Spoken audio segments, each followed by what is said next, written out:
भीमराव आम्बेडकर प्रतिभाशाली एवं झंझारू लेखक थे।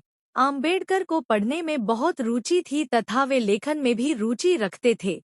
इसके चलते उन्होंने मुंबई के अपने घर राजगृह में ही एक समृद्ध ग्रंथालय का निर्माण किया था, जिसमें उनकी 50,000 से भी अधिक किताबें थीं। अपने लेखन द्वारा उन्होंने दलितों व देश की समस्याओं पर प्रकाश डाला।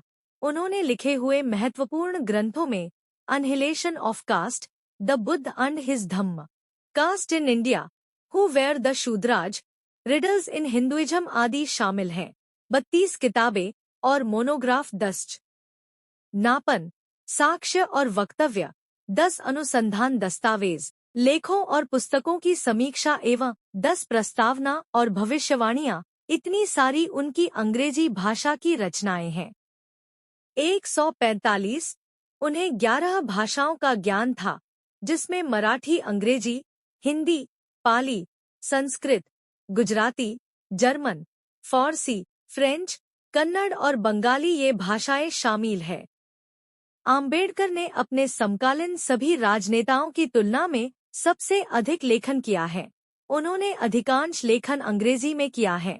सामाजिक संघर्ष में हमेशा सक्रिय और व्यस्त होने के साथ ही उनके द्वारा रचित अनेकों किताबें, निबंध, लेख एवं भाषणों का बड़ा संग्रह है। वे असामान्य प्रतिभा के धनी थे। उनके साहित्यिक रचनाओं को उनके विशिष्ट सामाजिक दृष्टिकोण और विद्वता के लिए जाना जाता है, जिनमें उनकी दूरदृष्टि और अपने समय के आगे की सोच की झलक मिलती है। आम्बेडकर के ग्रंथ भारत सहित पूरे विश्व में बहुत पढ़े जाते हैं। भगवान बुद्ध और उनका धम्म, यह उनका ग्रंथ भारतीय बौद्धों का धर्म ग्रंथ है तथा बौद्ध देशों में महत्वपूर्ण है। उनके डीएससी प्रबंध the problem of the rupee, its origin it's solution से भारत के केंद्रीय बैंक यानी भारतीय रिजर्व बैंक की स्थापना हुई है। महाराष्ट्र सरकार के शिक्षा विभाग ने बाबा साहेब आम्बेडकर के संपूर्ण साहित्य को कई खंडों में प्रकाशित करने की योजना बनाई है और उसके लिए 15 मार्च 1976 को डॉ Baba Saheb Ambedkar material publication committee की स्थापना की।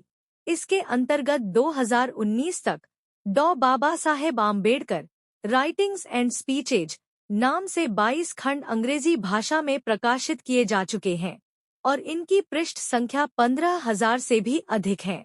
इस योजना के पहले खंड का प्रकाशन 14 अप्रैल 1979 को हुआ। इन 22 वॉल्यूम्स में वॉल्यूम 14 2 भागों में, वॉल्यूम 17 3 भागों में, वॉल्यूम 18 3 भागों में व संदर्भ ग्रंथ 2 हैं, यानी कुल 29 किताबें प्रकाशित है।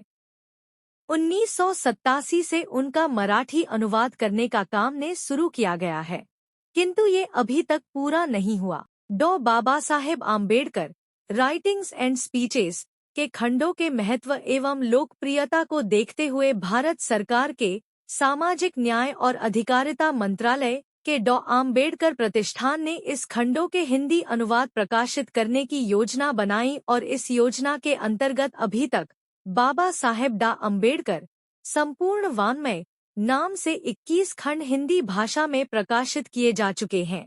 यह 21 हिंदी खंड महज 10 अंग्रेजी खंडों का अनुवाद है। इन हिंदी खंडों के कई संस्करण प्रकाशित किए जा चुके हैं।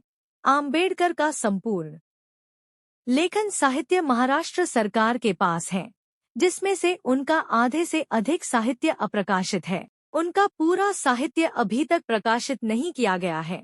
उनके अप्रकाशित साहित्य से 45 से अधिक खंड बन सकते हैं। जून 1915 में उन्होंने अपनी कला स्नातकोत्तर यानी एमए परीक्षा पास की, जिसमें अर्थशास्त्र प्रमुख विषय और समाजशास्त्र, इतिहास, दर्शन शास्त्र और मानव विज्ञान यह अन्य विषय थे। उन्होंने स्नातकोत्तर के लिए प्राचीन भारतीय वाणिज्य विषय पर शोध कार्य प्रस्तुत किया। आम्बेडकर जॉन डेवी और लोकतंत्र पर उनके काम से प्रभावित थे। 1916 में उन्हें अपना दूसरा शोध कार्य भारत का राष्ट्रीय लाभांश, एक ऐतिहासिक और विश्लेषणात्मक अध्ययन के लिए दूसरी कला स्नातकोत्तर प्रदान की गई और अंततः उन्होंने लंदन की राह ली। 1916 में अपने तीसरे शोध कार्य ब्रिटिश भारत में प्रांतीय वित्त का विकास के लिए अर्थशास्त्र में पीएचडी प्राप्त की। अपने शोध कार्य को प्रकाशित करने के बाद 1927 में अधिकृत रूप से पीएचडी प्रदान की गई। 9 मई को उन्होंने मानव विज्ञानी अलेक्जेंडर गोल्डनवेजर द्वारा आयोजित एक सेमिनार में भारत में जातियां, उनकी प्रणाली, उत्पत्ति और विकास नामक एक शोध पत्र प्रस्तुत किया, जो उनका पहला प्रकाशित पत्र था। 3 वर्ष तक की अवधि के लिए मिली हुई छात्रवृत्ति का उपयोग उन्होंने केवल 2 वर्षों में अमेरिका में पाठ्यक्रम पूरा करने में किया। अक्टूबर 1916 में ये लंदन चले गए और वहां उन्होंने ग्रेज इन में बैरिस्टर कोर्स के लिए प्रवेश लिया और साथ ही लंदन स्कूल ऑफ इकोनॉमिक्स में भी प्रवेश लिया, जहां उन्होंने अर्थशास्त्र की डॉक्टरेट थीसिस पर काम करना शुरू किया। जून 1917 में विवश होकर उन्हें अपना अध्ययन अस्थायी तौर पर बीच में ही छोड़कर भारत लौट आए, क्योंकि बड़ौदा राज्य से उनकी छात्रवृत्ति समाप्त हो गई थी। लौटते समय उनके पुस्तक संग्रह को उस जहाज से अलग जहाज पर भेजा गया था जिसे जर्मन पनडुब्बी के टारपीडो द्वारा डुबो दिया गया। ये प्रथम विश्व युद्ध का काल था। उन्हें 4 साल के भीतर अपने थीसिस के लिए लंदन लौटने की अनुमति मिली। बड़ौदा राज्य के सेना सचिव के रूप में काम करते हुए अपने जीवन में अचानक फिर से आए भेदभाव से डॉ भीमराव अंबेडकर निराश हो गए और अपनी नौकरी छोड़ एक निजी ट्यूटर और लेखाकार के रूप में काम करने लगे। यहाँ तक कि उन्होंने अपना परामर्श व्यवसाय भी आरंभ किया, जो उनकी सामाजिक स्थिति के कारण विफल रहा। अपने एक अंग्रेज जानकार मुंबई के पूर्व राज्यपाल लॉर्ड सिडनेम के कारण उन्हें मुंबई के Sydenham college of commerce and economics में राजनीतिक अर्थव्यवस्था के प्रोफेसर के रूप में नौकरी मिल गई। 1920 में कोल्हापुर के शाहू महाराज अपने पारसी मित्र के सहयोग और कुछ निजी बचत के सहयोग से वो एक बार फिर से इंग्लैंड वापस जाने में सफल हो पाए तथा 1921 में विज्ञान स्नातकोत्तर प्राप्त की, जिसके लिए उन्होंने provincial decentralisation of imperial finance in British India खोज ग्रंथ प्रस्तुत किया था। 1922 में उन्हें ग्रेज इन ने बैरिस्टरेट लॉज डिग्री प्रदान की और उन्हें ब्रिटिश बार में बैरिस्टर के रूप में प्रवेश मिल गया। 1923 में उन्होंने अर्थशास्त्र में डीएससी उपाधि प्राप्त की। उनकी thesis the problem of the rupee, its origin and it's solution पर थी। लंदन का अध्ययन पूर्ण कर भारत वापस लौटते हुए भीमराव अंबेडकर 3 महीने जर्मनी में रुके, जहां उन्होंने अपना अर्थशास्त्र का अध्ययन बॉन विश्वविद्यालय में जारी रखा, किंतु समय की कमी से वे विश्वविद्यालय में अधिक नहीं ठहर सके। उनकी तीसरी और चौथी डॉक्टरेट सम्मानित उपाधियां थी। गांधी व कांग्रेस की कटु आलोचना के बावजूद अंबेडकर की प्रतिष्ठा एक अद्वितीय विद्वान और विधिवेत्ता की थी, जिसके कारण जब 15 अगस्त 1947 को भारत को स्वतंत्रता मिलने के बाद कांग्रेस के नेतृत्व वाली नई सरकार अस्तित्व में आई तो उसने अंबेडकर को देश के पहले कानून एवं न्याय मंत्री के रूप में सेवा करने के लिए आमंत्रित किया, जिसे उन्होंने स्वीकार कर लिया। 29 अगस्त 1947 को अंबेडकर को स्वतंत्र भारत के नए संविधान की रचना के लिए बनी संविधान की मसौदा समिति के अध्यक्ष पद पर नियुक्त किया गया। संविधान निर्माण के कार्य में अंबेडकर का शुरुआती बौद्ध संघ रीतियों और अन्य बौद्ध ग्रंथों का अध्ययन भी काम आया। अंबेडकर एक बुद्धिमान संविधान विशेषज्ञ थे। उन्होंने लगभग 60 देशों के संविधानों का अध्ययन किया था। अंबेडकर को भारत के संविधान का पिता के रूप में मान्यता प्राप्त है। डॉ भीमराव अंबेडकर ने भारतीय संविधान लिखकर भारत को एक अच्छा देश बनाया। 84-85 संविधान सभा में मसौदा समिति के सदस्य टी कृष्णामाचारी ने कहा, अध्यक्ष महोदय, मैं सदन में उन लोगों में से एक हूँ जिन्होंने डॉ आम्बेडकर की बात को बहुत ध्यान से सुना है। मैं इस संविधान की ड्राफ्टिंग के काम में जुटे काम और उत्साह के बारे में जानता हूँ।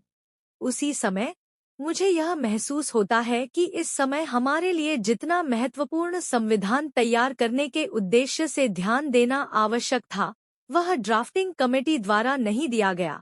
सदन को शायद 7 सदस्यों की जानकारी है। आपके द्वारा नामित एक ने सदन से इस्तीफा दे दिया था और उसे बदल दिया गया था। एक की मृत्यु हो गई थी और उसकी जगह कोई नहीं लिया गया था। एक अमेरिका में था और उसका स्थान नहीं भरा गया और एक अन्य व्यक्ति राज्य के मामलों में व्यस्त था और उस सीमा तक एक शून्य था। एक या दो लोग दिल्ली से बहुत दूर थे और शायद स्वास्थ्य के कारणों ने उन्हें भाग लेने की अनुमति नहीं दी।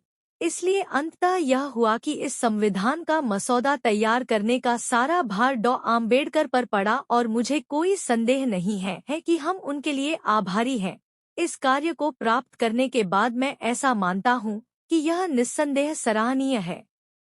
ग्रैनविले ऑस्टिन ने पहला और सबसे महत्वपूर्ण सामाजिक दस्तावेज के रूप में आम्बेडकर द्वारा तैयार भारतीय संविधान का वर्णन किया। भारत के अधिकांश संवैधानिक प्रावधान या तो सामाजिक क्रांति के उद्देश्य को आगे बढ़ाने या इसकी उपलब्धि के लिए जरूरी स्थितियों की स्थापना करके इस क्रांति को बढ़ावा देने के प्रयास में सीधे पहुंचे हैं।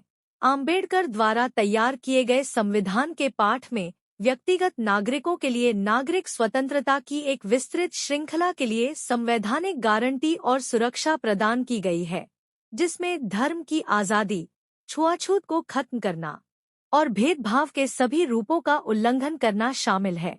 आम्बेडकर ने महिलाओं के लिए व्यापक आर्थिक और सामाजिक अधिकारों के लिए तर्क दिया और अनुसूचित जातियों (एससी) और अनुसूचित जनजातियों (एसटी) और अन्य पिछड़ा वर्ग (ओबीसी) के सदस्यों के लिए नागरिक सेवाओं, स्कूलों और कॉलेजों में नौकरियों के आरक्षण की व्यवस्था शुरू करने के लिए असेंबली का समर्थन जीता, जो कि सकारात्मक कार्रवाई थी। 89 भारत के सांसदों ने इन उपायों के माध्यम से भारत की निराशाजनक कक्षाओं के लिए सामाजिक-आर्थिक असमानताओं और अवसरों की कमी को खत्म करने की उम्मीद की। संविधान सभा द्वारा 26 नवंबर 1949 को संविधान अपनाया गया था। अपने काम को पूरा करने के बाद बोलते हुए आम्बेडकर ने कहा, मैं महसूस करता हूँ कि संविधान साध्य अर्थात काम करने लायक है। यह लचीला है पर साथ ही यह इतना मजबूत भी है कि देश को शांति और युद्ध दोनों के समय जोड़ कर रख सके। वास्तव में मैं कह सकता हूँ कि अगर कभी कुछ गलत हुआ तो इसका कारण यह नहीं होगा कि हमारा संविधान खराब था, बल्कि इसका उपयोग करने वाला मनुष्य अधम था।